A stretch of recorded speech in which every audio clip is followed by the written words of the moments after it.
अस्सलाम वालेकुम दोस्तों, की हाल चाल है थोड़े? ठीक ठाक हो? सब खैरियत है दोस्तों। असी लगा रहे हैं मरवा फूल का पौधा दोस्तों। लागे पिया बेलचा छोटा जिहा स्पैशल बूटे लगाने वास्ते तैयार करवाया दोस्तों। यह है मरवा फूल का पौधा। मरवा फूल दोस्तों कली जो जी कली का फुल होंदा ना, इहो जिहा मरवा का फुल होंदा। मरवा पौधे का फुल वाइट कलर च दोस्तों बहुत प्यारी खुशबू होंदी आ। इहदी जिहड़ी जड़ आ वो बहुत सारियां दवाइयां दे बहुत सारी मेडिसिन दे विच इस्तेमाल की जाती है दोस्तों। मेरे वालिद साहब होनी ने मरवा फुल का पौधा लगा रहे ने ते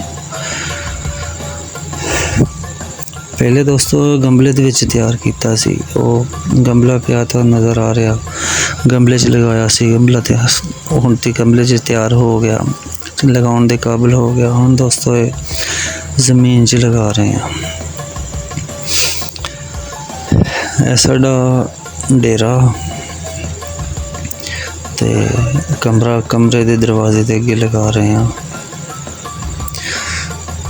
डेरा साडा बिल्कुल मोटरवे के उपर है।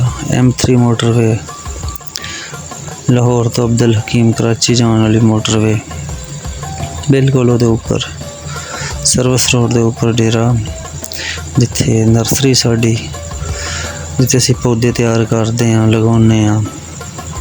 तो देखो M3 मोटरवे समुंदरी चक नंबर 205 रतर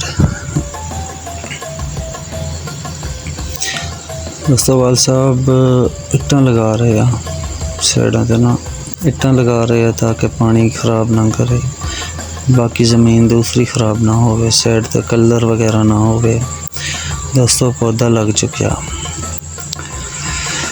पौधा लगाता दोस्तों। ये फुल कुछ इस तरह के होंगे आ, ये मरवा फुल इस तरह के दोस्तों। होर भी गमले तैयार किए ने पौधे लगाने वास्ते, जिस तरह कि तुहानू मेथी का पौधा नज़र आ रहा वा। बहुत प्यारी खुशबू है दी, बहुत प्यारी खुशबूदार होंगे। बीज लगे इन्होंने, हुण बीज पक के तैयार होणगे। उस तो बाद दोबारा इन्हां दी नर्सरी लगाई जाएगी, पनीरी लगाई जाएगी, दोबारा फिर छापरां दे विच इन्हां नूं लगाया जाएगा। उस तो बाद गमले च, उस तो बाद सेल किए जाते हैं। तो उम्मीद करदा कि इंशाअल्लाह तुहानू वीडियो मेरी पसंद आएगी। तो